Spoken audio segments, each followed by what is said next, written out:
Hi viewers, welcome to our channel. ప్రస్తుతం మనతో పాటు సీనియర్ జర్నలిస్ట్ దామో బాల సార్ వారితో మాట్లాడారు.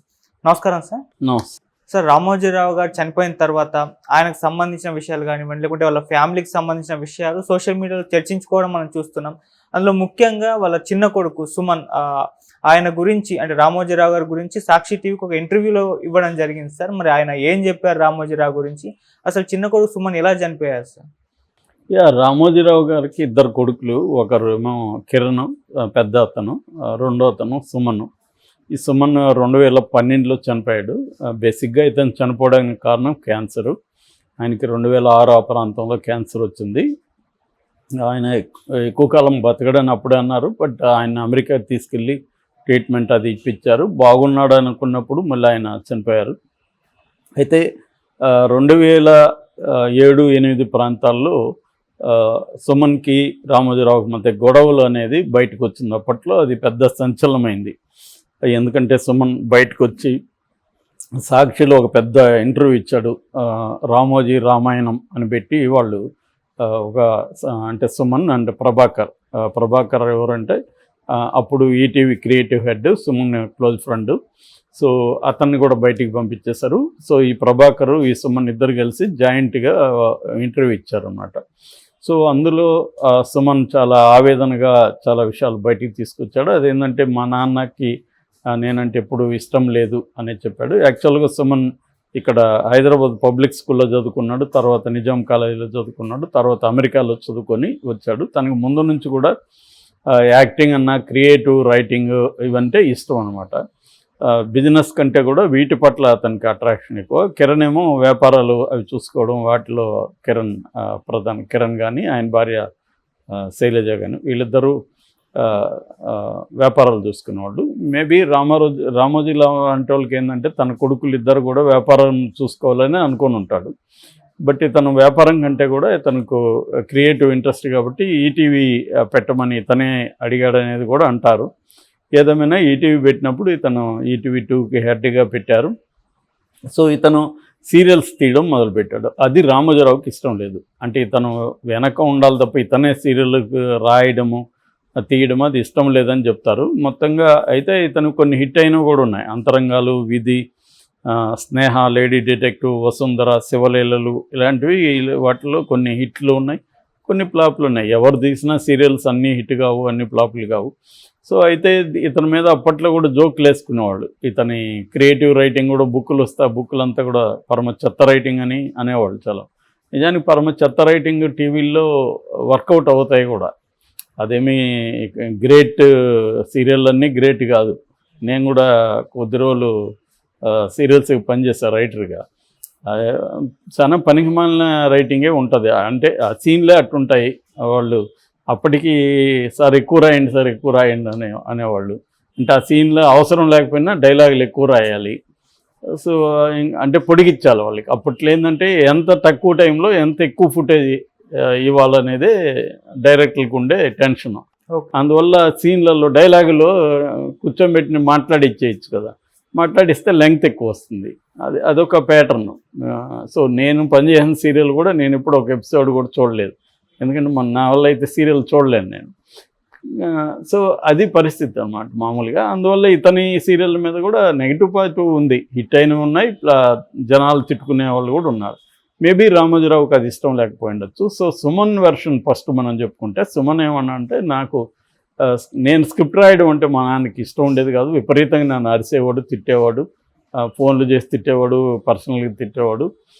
సో నేను అందుకని దొంగతనంగా స్క్రిప్ట్ రాసేవాడిని, ఎవరు చూడకుండా స్క్రిప్ట్లు రాసేవాడిని. సో అలాగా రాసి నాకు పెద్ద హిట్లు అయినాయి. 50,000 ఖర్చు పెడితే 25 లక్షలు వచ్చిన సందర్భాలు చాలా ఉన్నాయి. అప్పుడు కూడా నేను 50,000 తీసుకునేవాడిని జీతం మాత్రం. ఎందుకంటే మా నాన్న దగ్గర నిరూపించుకోవాలనేదే నాకు ఏకైక లక్ష్యం. నేను ఒక రైటర్గా, ఒక డైరెక్టర్గా మా నాన్న దగ్గర నిరూపించుకోవాలని ఉండేది, కానీ ఆయనకి అది ఉండేది కాదు. సో బోర్డు మీటింగ్లో కూడా నన్ను అందరి ముందు కూడా తిట్టేసేవాడు. నువ్వు లేకపోతే అంత బాగుంటుందని చెప్పి అరిసేవాడు. అది నాకు చాలా హ్యూమిలేటింగ్ అనిపించింది. నా కింద పనిచేసే వాళ్ళ దగ్గర కూడా ఎదురుగా కూడా నన్ను అలా తిట్టడం నచ్చేది కాదని చెప్పేవాడు. ఎప్పుడు నేను భయంతో వణికిపోయేవాడిని. ఆయన నుంచి ఎప్పుడు ఫోన్ వస్తుందో లేకపోతే ఆయన వస్తాడేమో అనే ఒక భయం, టెన్షన్ ఉండేది. నాకు ఆరోగ్యం బాగాలేకపోతే 9 నెలల పాటు నేను బెడ్లో ఉన్నాను. అప్పుడు వచ్చి మా నాన్న రకరకాల పేపర్లు తెచ్చి వీటి మీద అంతా సంతకాలు పెట్టు అంటే ఏంది నాన్న అడిగాను. నీకు అనవసరం, నేను నీకు చెప్తాను తర్వాత సంతకాలు పెట్టని రోజు నా దగ్గర సంతకాలు పెట్టించుకున్నాడు. దాని తర్వాత అర్థమైంది ఏమంటే వేరే వాళ్ళకి వాటాలు ఉన్నాయి, నేను అవి అందుకని నువ్వు దీన్ని వదులుకుంటే నేను తర్వాత అవన్నీ క్లియర్ చేసి నీకు ఆరోగ్యం బాగైనాక అమెరికా నుంచి వచ్చాక నీకు మళ్ళీ అప్పగిస్తాను అని చెప్పాడు. నాకు ఒక పక్క ప్రాణం పోతుందని బాధ, ఇంకొక పక్క నా ప్రాణంగా ప్రేమించిన ఈటీవీ నా చేతుల్లో పోతుందని బాధ. సో ఇలా నేను రెండింటి మధ్య ఎంతో మానసిక వ్యధకు లోనయ్యాను. మా నాన్నకి చాలామంది అంటారు, నీ ఆరోగ్యం పట్ల ఆయనకి చాలా కన్సర్న్ ఉంది, అది ఇది అమెరికా కూడా ప్లాన్ చేస్తున్నాడు అనే చెప్తారు.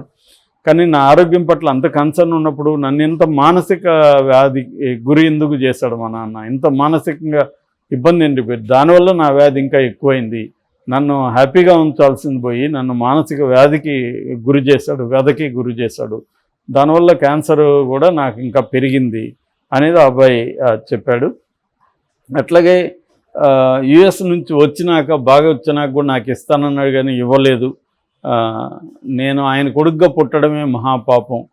సో ఆయన గొప్ప వ్యక్తి కావచ్చు, గొప్ప వ్యాపారవేత్త కావచ్చు, కానీ గొప్ప తండ్రి అయితే కాదు అనేది ప్రధానంగా ఇతను చెప్పింది. అట్లాగే ప్రభాకర్ కూడా మేము ఇద్దరం కలిసి బాగా చేస్తున్నామని, నాకు సుమన్ని నేనే చెడిపేస్తున్నానని నన్ను అరిశాడు, చాలా హ్యూమిలేట్ చేసి నన్ను బయటికి తరిమేశాడు అనేది ప్రభాకర్ కూడా ఆ ఇంటర్వ్యూలో చెప్పారు. అయితే రామోజీరావు మనకి ఎక్కడ బయట దీనికి కౌంటర్గా ఇంటర్వ్యూలు కానీ ఏమి ఇవ్వలేదు. కానీ ఆయన వైపు నుంచి కొంతమంది చెప్పింది ఏంటంటే, అప్పట్లో పుకార్లు కూడా వచ్చాయి. అదేంటంటే ఈ సుమన్కి ఈ ప్రభాకర్కి మధ్య గే రిలేషన్షిప్ ఉంది. అంటే వాళ్ళిద్దరు లవర్సు. సో ఇద్దరికి పెళ్ళిళ్ళే, బిడ్డలు ఉన్నారు విడిగా. బట్ వీళ్ళిద్దరు అంటే బైసెక్సువల్స్ వాళ్ళిద్దరి మధ్య సంబంధం ఉంది. దీనివల్ల అతనికేమో అమ్మాయిల ఇది కూడా ఉంది, ఎవరు ప్రభాకర్కి. ఇతను వల్ల వేసుకున్నాడు సుమన్ని, తను గ్రిప్లోకి పెట్టుకొని పేరుకి సుమనే కానీ మొత్తం ప్రభాకర్ అయి నడుపుతున్నాడు. అతనికి ఇష్టం వచ్చినట్టు చేయడం, తోటి హీరోయిన్లతో లైంగికంగా మిస్బిహేవ్ చేయడం, తర్వాత డబ్బులు మిస్యూజ్ చేయడం, ఇలాగా రకరకాలుగా ప్రభాకర్ చేస్తున్నాడు. దీన్ని సుమన్ సపోర్ట్ చేస్తుంటే రామోజీరావు గారికి కోపం వచ్చింది. అంటే మిగతా పనిచేసేవాళ్ళు రామోజీరావు దగ్గర లాయల్గా పనిచేస్తున్న సీనియర్లంతా కూడా కంప్లైంట్ ఇచ్చారు. దాంతో రామోజీరావు దీన్ని పరిష్కరించడం కోసం ప్రభాకర్ని వదిలేయమంటే, ప్రభాకర్ వెళ్తే నేను కూడా వెళ్తానని ఇతను సుమన్ అన్నాడు. దాంతో రామోజీరావుకి వేరే ఆప్షన్ లేకుండా సుమన్ నుంచి దాన్ని బయటికి తీసేయాల్సి వచ్చింది. కన్వర్జెన్స్ టెక్నాలజీ యాక్టివ్ ఫైబర్ ఉంది కదా అది. సో ఆయన కూడా ఇలాగ సెల్ఫ్ మేడ్ మ్యాన్. ఆయన వేలాది కోట్ల ఆస్తులు సంపాదించాడు. ఆయనతో ఇంటర్వ్యూ చేసినప్పుడు ఆయన ఇది చెక్ పవర్ కూడా కొడుకు ఇచ్చేవాడు కాదు. అంటే మొత్తం టోటల్ కంట్రోల్ తను పెట్టుకునేవాడు. ఆయన అది ఒప్పుకునేవాడు కూడా. అవును, నేను కంట్రోల్ ఫ్రీకే, మొత్తంగా నాకు భయం వాళ్ళు మిస్యూజ్ చేస్తారని చెప్పేవాడు. అటువంటి ఒక కంట్రోల్ ఈ సెల్ఫ్ మేడ్ పీపుల్కి ఉండడంలో ఆశ్చర్యం ఉండదు. ఎందుకంటే వాళ్ళకి మనం ఇంత కష్టపడి సంపాదించుకుంటూ వచ్చాము, వీళ్ళు కూడా కష్టపడి రావాలి తప్ప వీళ్ళు మనం సంపాదించాం కాబట్టి ఈజీగా టేకన్ ఫార్ గ్రాండ్ తీసుకు ఇష్టం వచ్చినట్టు చేస్తే ఇది రూయిన్ చేసేస్తారు. అంటే పేరు, ఆస్తి రెండిటి పట్ల వాళ్ళకి కన్సర్న్ ఉంటుంది. పేరు కూడా వాళ్ళు కింద నుంచి కష్టపడుతూ తెచ్చుకున్నది. రామోజీరావుకి ఒక రోజులో వచ్చింది కాదు. గ్రాడ్యువల్గా ఆయన 60s నుంచి చేస్తే ఆయనకి 80sకో అట్లా కొంత పేరు వచ్చింది. ఆ తర్వాత రామోజీ ఫిల్మ్ సిటీతో ఆయన ఒక్కసారిగా ఒక గెంతు అని చెప్పచ్చు, ది లీప్. సో ఇటువంటి కండిషన్లో ఉన్న వాళ్ళకి సహజంగానే ఒక స్ట్రాంగ్ విల్డ్ సన్ ఉంటే కష్టం. మామూలుగా ఇప్పుడు పెద్ద కొడుకు అనుకో సరెండర్ అయిపోయి ఉంటాడు, ఈయన ఏం చెప్తా చేస్తుంటాడు కాబట్టి ఇబ్బంది రాలేదు. ఈ అబ్బాయి ఏమంటే ఒక స్ట్రాంగ్ ఇండివిజువల్ క్యారెక్టర్ ఉన్న అబ్బాయి సుమన్. అంటే నేను అతనికి వచ్చోరాద పక్కన పెడితే అతను ఒక క్రియేటివ్ గై అనుకుంటున్నాడు, రైటరు, డైరెక్టరు, చివరికి ఆయన పాటలు పాడేవాడు, డబ్బింగ్ వాయిస్ చెప్పేవాడు, అన్నీ ఉండేది ఆయనకి.